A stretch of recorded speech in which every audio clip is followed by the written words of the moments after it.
Video like जरूर कर लीजिए और ऐसे वीडियो लगातार फ्री में पाने के लिए चैनल को तुरंत सब्सक्राइब कर लीजिए और बेल आइकन को जरूर टैप कर लीजिए ताकि आगे भी सारे वीडियो आपको मिलते रहे। यूट्यूब में फॉलो करते हैं तो प्लीज ये वाला फ्री टेलीग्राम चैनल जरूर ज्वाइन कर लीजिएगा। सारे नोटिफिकेशन सारे अपडेट यहीं पे आते हैं, ध्यान रखिएगा। सारे क्वेश्चन अटेम्प्ट करिए और स्कोर अपना तुरंत कमेंट करके बताइए कितने सही हो रहे हैं कितने गलत हो रहे हैं, जल्दी से कमेंट करके बताइए। नमस्कार साथियों, स्वागत है आपका ऑनलाइन एग्जाम प्रिपरेशन पर which is the part of study for civil services. दोस्तों, ऑनलाइन एग्जाम प्रिपरेशन पर सामान्य हिंदी विषय के अंतर्गत वाक्यांशों के लिए एक शब्द देख रहे हैं और इसके अंतर्गत छोटे आ से बनने वाले वाक्यांशों के लिए एक शब्द या फिर अनेक शब्दों के लिए एक शब्द हमने देखे थे और इसके कुछ भाग आ चुके हैं ऑनलाइन एग्जाम प्रिपरेशन पर। प्लेलिस्ट बनी हुई है, अगर आपने नहीं देखे हैं तो आप जाकर देख सकते हैं। ये वीडियो आपके सभी एग्जाम के लिए इंपॉर्टेंट हो सकता है जिसमें भी हिंदी पूछी जाती है, जैसे कि यूपी SSC PT 2023 उसमें तो आएगी ही आएगी हिंदी और उसमें ये पूछा जाएगा, ये टॉपिक भी पूछा जाता है। इसके अलावा यूपी SSC के थ्रू ही जितनी भी वैकेंसी आती हैं, जैसे अभी जूनियर असिस्टेंट की वैकेंसी आई है, उसका एग्ज़ाम होगा 2022 वाला, तो उसमें भी हिंदी पूछी जाएगी, तो वहाँ पर ही आपके लिए इंपॉर्टेंट हो सकता है। RO में पूछी जाएगी, RO BDO BEO सभी एग्ज़ाम जो भी हैं सबके लिए ये वीडियो आपका महत्वपूर्ण है। तो पूरा वीडियो ध्यान से देखिए, बने रहे वीडियो के लास्ट तक। आइए चलिए स्टार्ट करते हैं। बड़े आ से बनने वाले अनेक शब्दों के लिए एक शब्द आज देखेंगे। सबसे पहला वाक्य दिया गया है, जो इधर उधर से घूमता फिरता आ जाए, उसके लिए आगंतुक शब्द का प्रयोग करते हैं। आगंतुक यानी कि आने वाला, और आगंतुक का वास्तविक अर्थ क्या होता है? जो इधर उधर से घूमता फिरता आ जाए उसको आगंतुक कहते हैं। जो आदर करने योग्य हो आदरणीय कहलाता है। कभी भी आप कभी कोई स्पीच देते हैं या कुछ भी देते हैं तो वहाँ पर बोलते हैं आदरणीय अतिथिगण, आदरणीय जो श्रोता हैं उनके लिए प्रयोग करते हैं। तो आदर करने योग्य हो, अपने माता पिता के लिए भी प्रयोग में लाते हैं आदरणीय माता पिता। तो इस तरीके से जिसका आप आदर करें, जिसका आप सम्मान करें, उसके लिए प्रयोग में लाते हैं आदरणीय। इसके बाद अगला वाक्य है, आशा से अधिक या फिर जिसकी आशा ना की गई हो, उसके लिए आशातीत शब्द का प्रयोग करते हैं। जिसकी सारी कामनाएं पूरी हो गई हों उसके लिए आप्त काम प्रयोग करते हैं।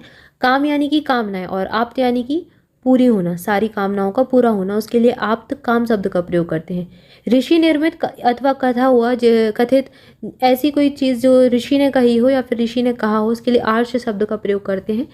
मुख्य तौर पर ऋषि मुनियों के जो वचन होते हैं, गुरुजन के वचन होते हैं, उसके लिए आर्ष शब्द का प्रयोग किया जाता है।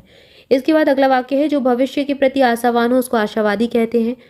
अपने जीवन का स्वलिखित इतिहास आत्मकथा कहलाता है। आश्रय देने वाला आश्रयदाता कहलाता है। आलोचना करने वाला आलोचक कहलाएगा। आदि से अंत तक के लिए प्रयोग में लाते हैं आद्योपांत या फिर आद्यंत। बड़ा आ यहाँ पर आएगा, तो अद्यंत नहीं आद्यंत शुद्ध होता है, इसको ध्यान रखना है। ये शुद्ध अशुद्ध में भी पूछा जाता है। इसके बाद आकाश में गमन या फिर विचरण करने वाला कौन सा क्या कहलाता है? आकाशगामी। जो आकाश में गमन करे आकाशगामी। आकाश में उड़ने वाला आकाशचारी कहलाएगा। जो उड़ेगा उसको चारी कहेंगे। जो विचरण करेगा या फिर गमन करेगा उसको गामी कहेंगे। जन्म भर के लिए आजन्म प्रयोग करते हैं, तो यहाँ पर भी बड़ा आ है, आजन्म ना कि छोटा है। ये भी शुद्ध अशुद्ध में कई बार पूछा जाता है, अजन्म या फिर आजन्म। तो आजन्म शुद्ध होता है, बड़ा आएगा, या फिर जन्म पर्यंत।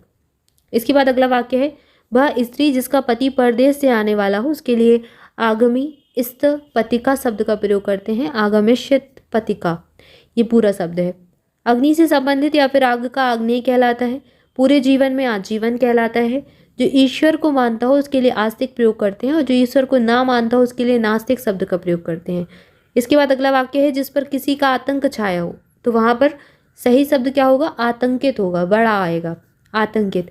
इसके बाद है, आत्मा और ईश्वर से संबंध रखने वाला उसको आध्यात्मिक कहते हैं। इसके बाद अगला वाक्य, अतिथि की सेवा करने वाला आतिथेय या फिर मेजबान कहलाता है। अपने आप को किसी के हाथ सौंपना या फिर समर्पित करना आत्मसमर्पण कहलाता है। ऐसा व्रत जो मरने पर ही समाप्त हो आमरण व्रत कहलाता है। इस प्रकार आमरण अनशन भी आपने कई बार सुना होगा इतिहास में, आमरण अनशन किया जाता है, तो वही है यहाँ पर। जैसे अगर व्रत रखा तो व्रत आमरण व्रत, या फिर ऐसा अनशन जो मरने पर ही समाप्त हो आमरण अनशन कहलाता है। अनिश्चित आजीविका आकाश वृत्ति कहलाती है। तो ये थोड़ा सा ध्यान दें, थोड़ा सा जो वाक्य है उसके विपरीत यहाँ पर शब्द आ रहा है आकाश वृत्ति, यहाँ पर कोई भी रिलेशन नहीं बन रहा है, तो शब्द को ध्यान रखना है। अनिश्चित आजीविका के लिए आकाश वृत्ति शब्द का प्रयोग करते हैं। इसके बाद जिसके अहंकार का नाश हो गया हो अंत गर्व कहलाता है। गर्व यानी अहंकार, और गर्व का अंत होना, नाश होना अंत गर्व कहलाएगा। जो अपनी हत्या अपने आप करे आत्मघाती या फिर आत्महंता कहलाएगा। जो अपने पैरों पर खड़ा हो आत्मनिर्भर कहलाएगा। सिर से पैर तक इसके लिए प्रयोग में लाते हैं आपाद मस्तक, तो यहाँ पर बड़ा आएगा, आपाद मस्तक सिर से पैर तक। आभार मानने वाला आभारी, जो किसी वंश में बराबर चलता आया है, आनुवांशिक कहलाएगा। मरते दम तक आमरण कहलाएगा। प्राणियों के पेट की वह थैली जिसमें भोजन पचता है, उसके लिए आमाशय शब्द का प्रयोग करते हैं। और ये बहुत ध्यान से देखिए, शब्द यहाँ पर आमाशय होता है, बड़ा आ, अमाशय नहीं होता है, अमाशय, ये गलत हो जाएगा, आमाशय होता है, बड़ा आएगा, तो ये थोड़ा सा ध्यान देना है। इसके बाद अगला वाक्य है, एक देश द्वारा दूसरे देश से वस्तुओं को मंगाया जाना, इसको आयात कहते हैं। आयातक कहलाता है अगर वस्तुओं का आयात करता हो जो व्यक्ति, वह व्यक्ति जो दूसरों देशों से वस्तुओं का आयात करता है, या फिर देश जो दूसरे देशों से वस्तुओं का आयात करता है, तो वस्तु के लिए आयातक शब्द का प्रयोग करेंगे, और ये जो क्रिया होती है उसके लिए आयात शब्द का प्रयोग करते हैं। आयोजन करने वाला आयोजक कहलाएगा। धन से संबंधित आर्थिक कहलाता है। आर्थिक यानी कि जो अर्थ होता है, अर्थ धन का ही पर्यायवाची है, तो अर्थ से तात्पर्य धन से ही है, तो आर्थिक कहलाएगा जो धन का प्रयोग करता है या फिर जो धन से संबंधित है। इसके बाद जो किसी वस्तु या फिर व्यक्ति के गुण दोष की आलोचना करता हो, उसके लिए आलोचक शब्द का प्रयोग करते हैं। जो आलोचना के योग्य हो आलोच्य कहलाएगा।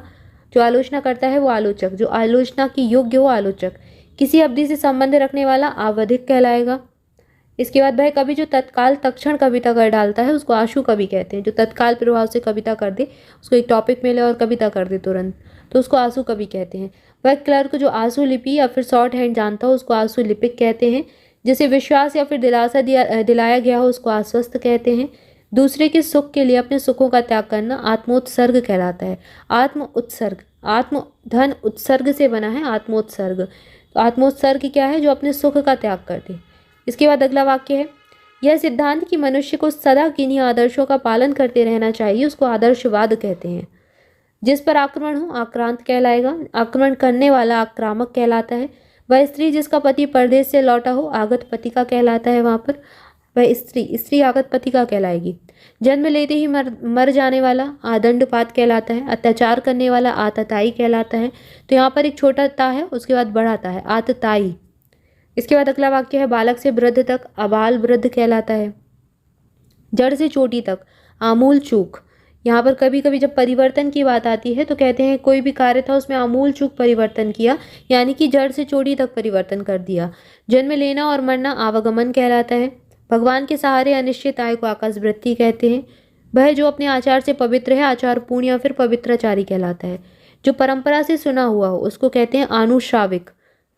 अपने को धोखा देना आत्मवंचना कहलाता है।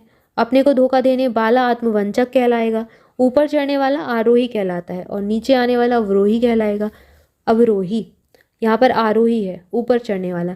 कार्य को एक नए ढंग से करने की पद्धति आधुनिकीकरण कहलाती है। इसके बाद अगला वाक्य है, किसी मत का सर्वप्रथम प्रवर्तन करने वाला आदि प्रवर्तक कहलाता है। जो स्वयं का मत मानने वाला हो आत्माभिमत कहलाएगा। स्वयं का मत मान रहा है। किसी देश के वे निवासी जो बहुत पहले से वहाँ रहते आ रहे हैं आदिवासी कहलाते हैं। इसके बाद अगला वाक्य है, अधिकार पूर्वक कहा गया या फिर किया गया कार्य आधिकारिक कहलाएगा। दैव अथवा प्रकृति द्वारा होने वाला दुख उसको आदि दैविक कहते हैं, और ऐसा दुख जो भूतों अर्थात जीवों के द्वारा हो उसको आदि भौतिक कहते हैं। किसी वस्तु को आधुनिक रूप देने की क्रिया आधुनिकीकरण कहलाती है। अकस्मात या फिर एकाएक घटित होने वाला आकस्मिक कहलाता है। इसके बाद अगला वाक्य है, आकाश से सुनाई पड़ने वाली वाणी आकाशवाणी कहलाती है। आंतों में होने वाला आंतरिक कहलाता है, और आकाश को चूमने वाला आकाश चुंबी या फिर गगन चुंबी कहलाता है। तो यहाँ पर हमने छोटे आ से बनने वाले सारे शब्द कवर कर लिए। उसके बाद बड़े आ से बनने वाले जितने भी वाक्यांशों के लिए एक शब्द थे वो हमने कवर कर लिए। इसके बाद छोटी ई से बनने वाले शब्द देखेंगे अगले वीडियो में। तब तक के लिए आप सभी ऑनलाइन एग्जाम प्रिपरेशन के साथ जुड़े रहें। ऑनलाइन एग्जाम प्रिपरेशन का टेलीग्राम चैनल जरूर ज्वाइन कर लें, लिंक आपको डिस्क्रिप्शन में मिल जाएगी। इसके अलावा अगर आप हमारे फ्री प्रैक्टिस क्विज लगाना चाहते हैं तो स्टडी फॉर सिविल सर्विसेज का फ्री क्विज वाला टेलीग्राम चैनल जरूर ज्वाइन कर लें, लिंक डिस्क्रिप्शन में दी गई है। और जुड़े रहें ऑनलाइन एग्जाम प्रिपरेशन के साथ, ऐसे इंपॉर्टेंट वीडियो आप तक पहुंचते रहें। इसके लिए बेल आइकन जरूर प्रेस कर दें और वीडियो को लाइक कर लें, शेयर करें, कमेंट करके जरूर बताएं वीडियो कैसा लगा। And thank you for watching this video. मिलेंगे नेक्स्ट वीडियो में। Thank you so much.